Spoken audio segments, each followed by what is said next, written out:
Good morning. Well, not really. It's actually 12 p.m. I had sleep paralysis tonight. We're having a weird day. So good. Today we're gonna talk about something that's been on my mind these past couple of days. I came up with a few steps that I have to take before I actually commit into buying something. This is gonna save us so much money. We need to save, you know, times are tough. The economy is not great.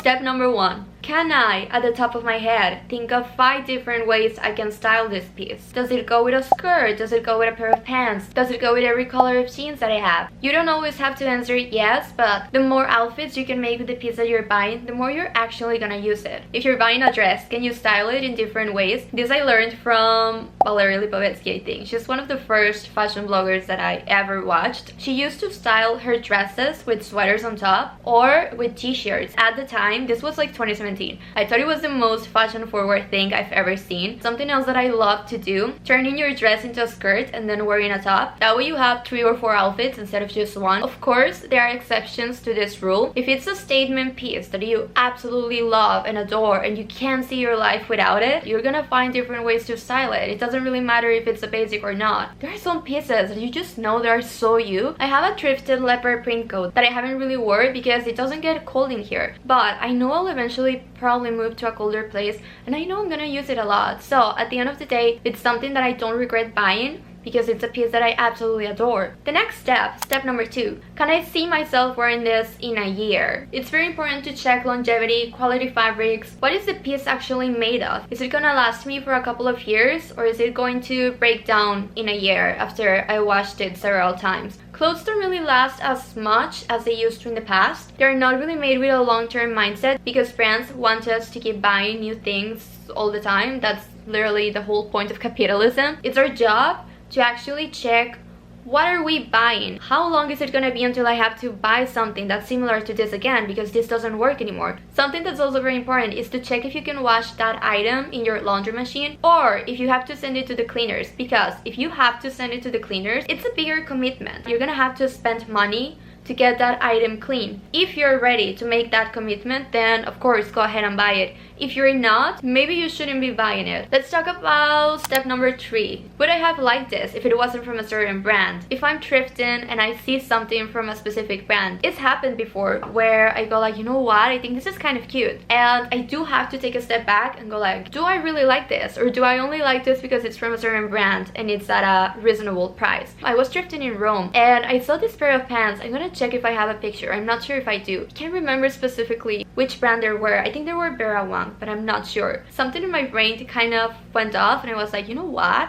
Do I actually like this, or do I like this because it's from this brand and I can't afford it right now? I didn't end up buying them because I did felt like I was buying the brand as opposed to the piece. Step number 4. Do I really like this piece, or have I been subconsciously influenced into buying it? I think we've talked about this before in my why you don't have anything to wear video a couple weeks ago, but we're gonna touch on this really fast. It's proven that when we see something a lot, our brain tricks us into thinking we actually like it. When something is trending, we see it a lot online. Everyone seems to be wearing it. You go on Pinterest, it's there. Your favorite influencers are wearing it. But it's very important to listen to the first thought that you had about something. If you didn't like it the first time you saw it, it's because you probably don't like it that much. So maybe you shouldn't be buying it. Of course, you can change your mind, but it's just something to think about as well. You're being influenced into buying something because you're seeing it a lot. Something that I've been seeing the whole year is the Miu Miu bag. Everyone has a Miu Miu bag. And I can feel my subconscious kind of tricking me into thinking, oh my god, those bags are so cute. But maybe I don't like them that much. Maybe it's just because I'm seeing them a lot. Step number 5.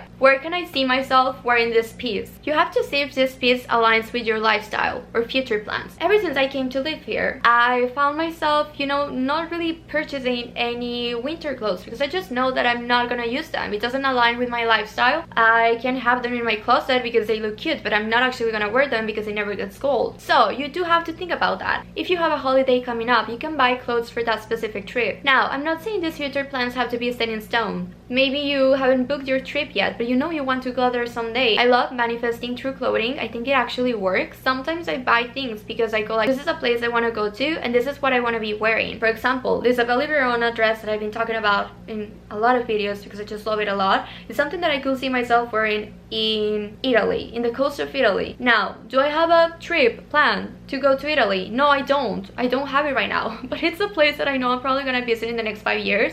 I'm out here being delusional. I do not care. I've done it in the past and it's actually worked. When you're buying clothes, you have to think, where can I see myself wearing this? It doesn't have to be set in stone, but you do have to have some sort of notion of where you would wear these things. Step number 6, the last step in this video. How sellable is this piece? Can I give it a second life, or am I gonna be stuck with this forever? Now, I do think if you know how to sell things, you can sell anything. There are some great sellers out there. It doesn't matter what they're selling, they can sell a bag of poop. But for us people who maybe are not the best sellers out there, if you think it would be hard to give it a second life, maybe it's a bigger commitment than you're actually thinking. You're maybe gonna be stuck with this piece for a long time. Maybe you should be thinking about buying this a little bit more than just buying it on impulse. How many people are actually looking for bubblegum pink jeans? Not a lot. There's not a lot of demand for them in the market right now. It's not really that sellable. I bought a pair of really high-waisted bubblegum pink white jeans. I haven't been able to sell them. The pair of jeans didn't even really fit me. They didn't fit my body the way they were supposed to. They were so big.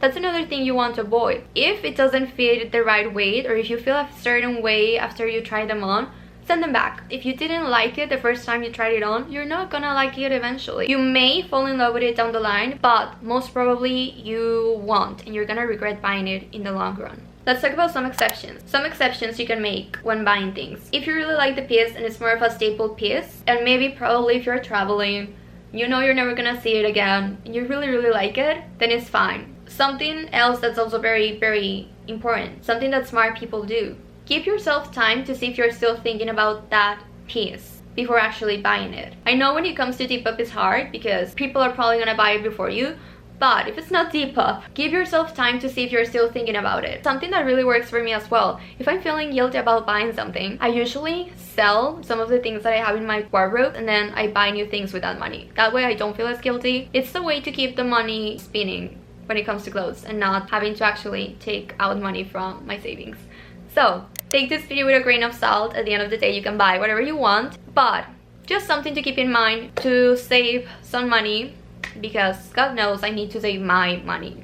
I hope those steps were helpful. By the way, this has nothing to do with the video, but I don't care. Look what I just got in the mail. I've got The Woman Destroyed by Simone de Beauvoir. The book cover is so gorgeous. I'm obsessed with it. I'm gonna be reading this next week when I go back to Monterey. I'm so excited. Stay tuned for that vlog and my opinions on this book. It's probably gonna come soon. I'm not turning into a booktube channel, by the way. I just love reading books. It's gonna be just a little bit of everything as always. Anyways, I got off topic. Thank you for watching this video. If you want to subscribe, definitely do so. I love talking about books, fashion, blogs, outfits, all of those things. So yeah, I love you. Mwah, mwah, mwah, mwah.